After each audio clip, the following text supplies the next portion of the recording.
নমস্কার বন্ধুরা, কেমন আছেন? আশা করি ভালোই আছেন। আমিও ভালো আছি।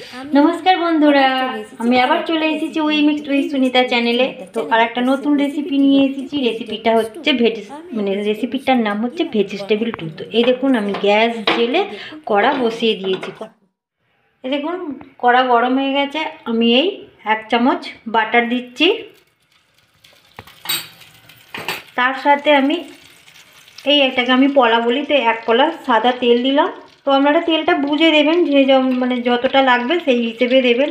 তো আমি বাটার আর তেল একসাথে কেন দিলাম, বাটারটা যাতে না পুড়ে যায়, তো এই জন্য তেলটা দিয়ে দিলাম। মানে তেলের সাথে বাটারটা থাকলে বাটারটা আর পুড়ে যাবে না। তো আমি তেল আর বাটারটা একটুখানি নেড়ে চেড়ে নিচ্ছি, নিয়ে তেলের সাথে এটাকে মেল্ট করে নেবো। তো বাটার আর তেল দেখুন পুরো মিশে গেছে। তার উপরে আমি এগুলো মানে দিয়ে দিলাম। তো আপনারা যাদের যেমন পরিবারের লোক সেই হিসেবে আপনারা সবজি কেটে নেবেন। তো আমি একটা গোটা ফুলকপি নিয়েছি, তো ফুলকপিগুলো এতে দিয়ে দিচ্ছি। একটু এর সাথে মানে তেলের সঙ্গে একটু নেড়ে চেড়ে নেবো। ডিম কড়াইগুলো সাইজগুলো রেখেছেন এই মানে সেম সাইজেরই আপনারা কাটবেন, এতে না ছোট না বড়। তো এই সাইজেরই কেটে এই যে দিয়ে দিলাম ডিম কড়াই, দিয়ে একটু নেড়ে চেড়ে নেবো। গ্যাসটা আমার ফুল জোর দেওয়া আছে। তার সাথেই আমি এই যে একটা আলু কেটে নিয়েছি, একটা আলু এই সাইজেরই টুকরো করে নেবেন। তো আমি দিয়ে দিলাম, একই সাথেই সব দিয়ে দিচ্ছি। আর এই যে দেখতে পাচ্ছেন গাজরও আমি দিয়ে দিলাম এর ওপরে। দিয়ে এবার এইটাকে ভালোভাবে নাড়াচাড়া করে নেবো, একটু ভাজা ভাজা করে নেবো। তো আমি একটু নরম হওয়ার জন্য আমি ঢাকন দিয়ে দিচ্ছি। তো আমি এবার ঢাকনটা খুলে নিচ্ছি। তো আমার গ্যাসটা জোর দেওয়া ছিল, তো আমি গ্যাসটা জোর দেওয়া অবস্থাতেই ঢাকনটা খুলে নিচ্ছি। নিয়ে এবার এটাকে একটু উল্টে দেবো। খুব বেশি ভাজবো না, এটা একটু কালারটা খালি চেঞ্জ হবে সেই হিসেবে ভেজে নেবো। আবার একটু চাপা দিয়ে দিলাম, ঢাকনটা খুলে নিচ্ছি।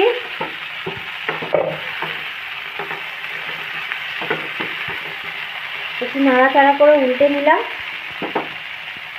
এই যে দেখতে পাচ্ছেন ক্যাপসিকামগুলো কেটে রেখেছি, আমি এই সময় ক্যাপসিকামগুলো দিচ্ছি কেন, একটু প্রথম দিকে দিলেই ভাজা হতে হতে তো সেদ্ধ হয়ে যাবে, তাই জন্য আমি এখন দিয়ে দিলাম যাতে হালকা একটু সেদ্ধ হয়। তো আমি আবার নেড়ে দিচ্ছি ভালো করে এটাকে। এবার আমি আবার চাপা দিয়ে দিলাম। তো ঢাকনটা একবার খুলে নিচ্ছি। আর এই দেখুন এই সাইজের ছোটো ছোটো পেঁয়াজ, তো আপনারা যদি বেশি পেঁয়াজ খেতে চান তো বেশি পেঁয়াজ দিতে পারেন। তো আমরা বেশি দিলাম না, মানে সবজি অনুযায়ী পেঁয়াজ দিচ্ছি। তো আমরা 4 পিস পেঁয়াজ দিচ্ছি গোটা, কিন্তু এগুলো ভাজি করলে হবে না, গোটাই দিতে হবে। তো গোটা পেঁয়াজ দিয়ে দিলাম, দিয়ে এবার চাপা দিলাম। তো এবার আমি এটা খুলে নিচ্ছি, নিয়ে একটু নাড়াচাড়া করে নিচ্ছি। তো আমার সবজিগুলো দেখুন হালকা সতে হয়ে গেছে। তো বেশি আর ভাজবো না এটাকে, মানে হালকাই ভাজা করব। তো এবার এটাকে আমি নামিয়ে নেব। তো দেখুন কালারটাও একটু হালকা চেঞ্জ হয়ে গেছে, দেখতে পাচ্ছেন। তো আমি এবার এটাকে নামিয়ে নিচ্ছি। তো আমি এবারে সবজিগুলোকে নামিয়ে নিলাম একটা জায়গায়, ঢেলে নিচ্ছি। নিয়ে আমি কড়াটা আবার বসিয়ে দিলাম, গ্যাসটা কম করে দিচ্ছি। এই দেখুন আমি আবার বাটার দিচ্ছি। তো আপনারা চাইলে আগে সবজি ভাজার সময় বাটার নাও দিতে পারেন, তো আমি দিয়েছিলাম বাটার।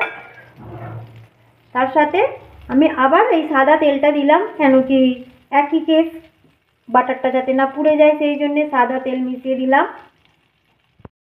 তো এবার আবার এর সাথে বাটারটা মানে মেল্ট করে নিচ্ছি, যাতে তেল আর বাটার একসাথে মিশে যায়।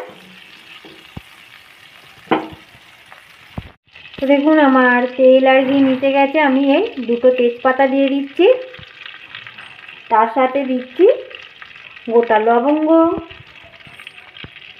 গোটা দারচিনি আর গোটা এলাচ দিলাম 4টে। তো ফাটিয়ে দিয়েছি, দেখতে পাচ্ছেন ফাটিয়ে দিয়েছি। তো এবার গরম তেলে দিয়ে দিলাম, দিয়ে একটু নাড়াচাড়া করে নেব। তো এই দেখুন মশলা ভাজা হয়ে গেছে। আমি এবার এর উপর দেখুন আমি সরু সরু করে আদা কুচিয়ে রেখেছি, এই তেলের ওপর আবার আদা কুচিগুলো দিয়ে দিলাম, দিয়ে একটু ভাজা ভাজা করে নেব। তো দেখুন আমার আদাগুলো মানে আদা কুচিটা ভাজা হয়ে গেছে দেখতে পাচ্ছেন বন্ধুরা। তো আমি এই যে সবজিগুলো ভেজে রেখেছিলাম, এবার এই সবজিগুলো এর ওপর আমি ঢেলে দিলাম, দিয়ে এবার বাকি সবার সাথে মিশিয়ে নেব। দেখেন আমি একটা টমেটো কুচিয়ে রেখেছি, এই টমেটো কুচোনোটা দিয়ে দেবো। আপনারা তেলের ওপরও দিতে পারেন আর সবজির ওপরেও দিতে পারেন, আমি সবজির ওপরে দিলাম। দিয়ে এবার এটা ভালো করে এর সঙ্গে মিশিয়ে নেব। আর এটা হচ্ছে ময়দা, এটা আপনারা চাইলে দিতেও পারেন নাও পারেন, তো আমি দিচ্ছি। তো 1 চামচ ময়দা দিলাম এর ওপরে, এটাকে ভালো করে মিশিয়ে নেব ময়দাটা।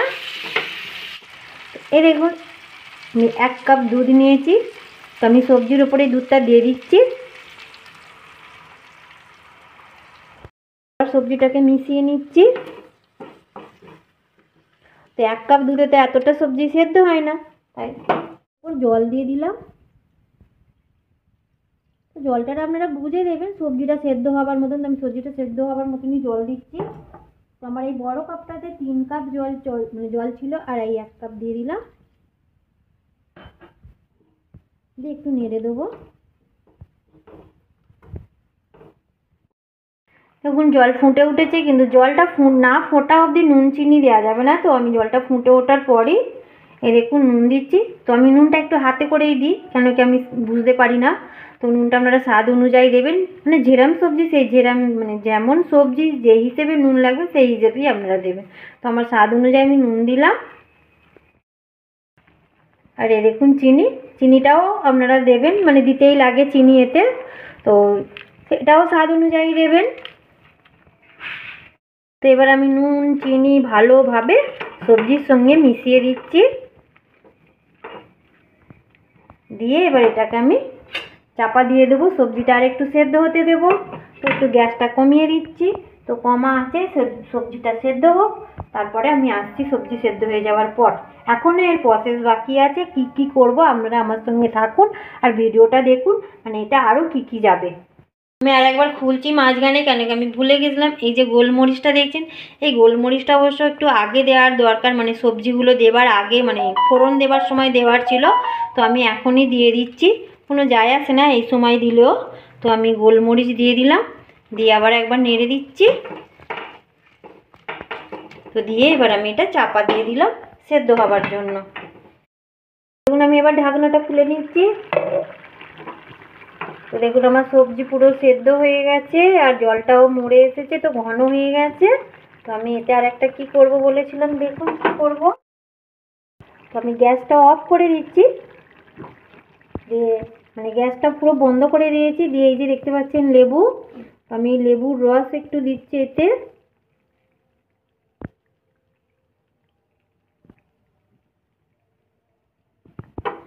কেন কি এতে দুধ দেওয়া আছে, তো ফুটন্ত অবস্থায় লেবুর রসটা দিলে দুধটা কেটে যাবে, সেই জন্য দিলাম না। গ্যাসটা অফ করে দিয়ে লেবুর রসটা মিশিয়ে দিলাম।